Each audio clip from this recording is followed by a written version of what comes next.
Thanks for staying with Sharad and I on Consider This. Let's continue our look at the political instability of state assemblies with a focus on Melaka and Johor now. Joining us on the line, we have Professor Dr. Hamidin Hamid, political analyst from University Malaya. Hamidin, thank you so much for joining us on the show today. I'd like to begin with a look at Melaka first, if I may. The one-day Melaka State Assembly sitting yesterday descended into a shouting match after House Speaker Omar Jaafar rejected a motion for his removal. Now, Perikatan Nasional representatives in Melaka later reconvened without opposition assembly persons to elect its own speaker. We understand now that Harapan will be filing a legal challenge against the validity of the new House Speaker, Abdul Rauf Yusof. Now, your view, Hamidin, in terms of the legality in which all of this happened, what do you think? I think it is some aspect of legality that will be interesting to look at.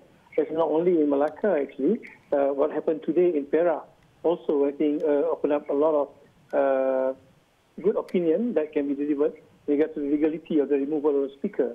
In case of Melaka, I think because first, the House was not convened that when Rauf was elected, no opposition was in the House, and also doesn't really follow the orders of the House. I think that is very much a strong point taken by the PH government in Melaka. But interestingly, I think in Melaka what happened yesterday, 2 days ago, is not only about that, but it's more on the behavior of some of the state assemblymen, which I think that caught the eyes and the ears of Malaysians in large. Right.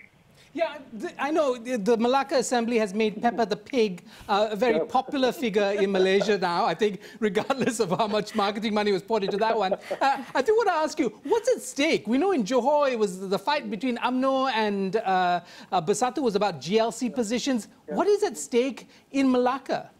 I think in Melaka too is about the same. I think, Shara, I think when we look at the change of the government, the alignment in the federal, but how does we reflect that in the state level?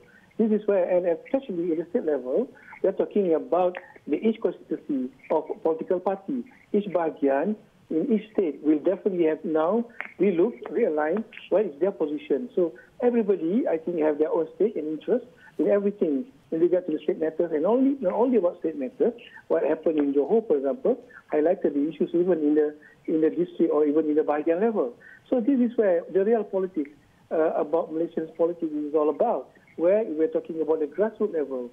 So whatever happened in Kuala Lumpur, in Putrajaya, I think it's one level, but what happened in Melaka, for example, is not only between Bersatu and BN, but also with any other members that joined the newly PN government in Melaka. Right, Hamidin, is it ever about higher order things like ideology or programs or governance style, commitment to democracy, or is it just about positions? Is that what the fight is always about?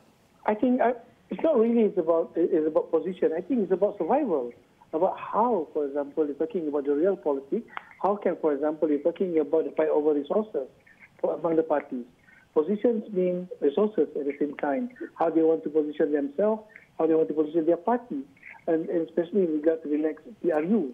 I think, yeah, definitely it's not about ideology, it's not about integrity, it's not about transparency or public policy. Hardly. Those things are hardly being debated, especially in Malaysian politics. But what we're talking about survival, not only them as an individual, but them as a party. I think this is where it becomes very interesting for the grassroots level, for each one, members in kampung, in bahagian, in town, surviving and looking at how are they and their party will survive for the next couple of years. Oh, that's very interesting. I do want to focus a little bit on something that happened in Johor. So His Royal Highness the Sultan of Johor said that he does not want any disruption when he officiates the State Legislative Assembly sitting on Thursday, following which Pakatan Harapan withdrew its expected no-confidence motion against the Menteri Besar Dato' Hasni Mohamad. Now, talk to us a little bit about how this perhaps points to the role that the palace may play in state politics, not just in the Johor situation. Yeah, I think it is. I think in Malaysian politics, what we call it the 4R, race, religion, royalty, and regionalism. For me, these are the royalties play big role, especially when it comes to the state assemblymen officiating the state assembly. And I think that's a good advice given by the Sultan of Johor. I think put the politics, especially during his officiating the State Assembly. But, however, I don't think that will settle the matter in regard to Johor, because there is a very slim majority held by PN government in Johor. Is only 2. So this is where, in my point of view, it will continue. Maybe it will kind of put a halt for a day or 2, but I think the debate, the horse trading about vote of no confidence, the stability of the government in Melaka and state will continue until the next PRU. Right. So you point to the small majority that these state governments have that is fueling this instability. What about Selangor and Penang then as examples? Do we expect much more stability in these states? Yeah, I think so. Looking at that, looking at Selangor and Penang, I think because of the huge majority held by PH, I think they will be very much stable there.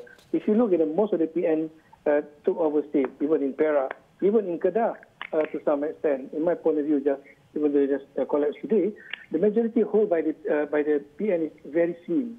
So this is where, and if you look at the same time, we know that most of the parties are going to have their own election.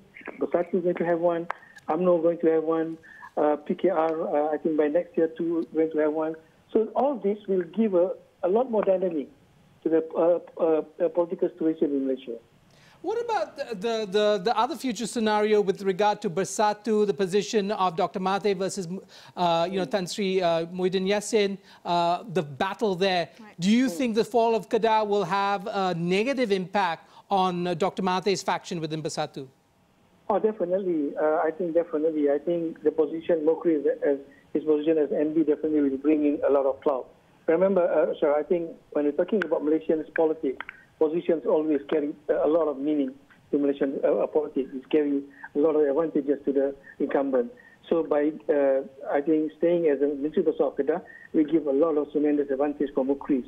So now the collapse of PH, I think, we give a big hiccup to Tun Mahathir in his challenge to Tan Sri Muhyiddin. Okay, on that note, I just want to ask you then, how has everything that's happened in the past a few weeks, everything that's happened with Kedah, with Melaka, with Johor, how does that, what does that tell you about the strength of the current federal government? Oh, I think it's very interesting to look. I think, if you ask me, it is quite, I'm not saying stable, they have the majority, the way I see it, but I think the majority is very slim. And this is in any democracy in the world. If a ruling government have a very slim majority, it's going to be unstable government. I think that's what is happening. So that's why, in my point of view, Tan Sri Muhyiddin very much try to cement his place, his government, to become more stable. And I think, I do expect for the next month or 2, more effort will be made by him to make sure that PN become very stable, structurally, and also being accepted by all the parties involved. But will he have to do that essentially by giving away more positions in GLCs, basically bending over to please those that he's trying to keep supporting him? Will he be a weak man as a consequence? No, I don't think so. I don't think so. Looking at a situation, I don't think that will that indicate that Tan Sri Muhyiddin in the weak position as it is now. I don't think so, but I think it's become, as far as I know, is part of the larger deal in the coalitions, right, where whoever not appointed in the administration will get something.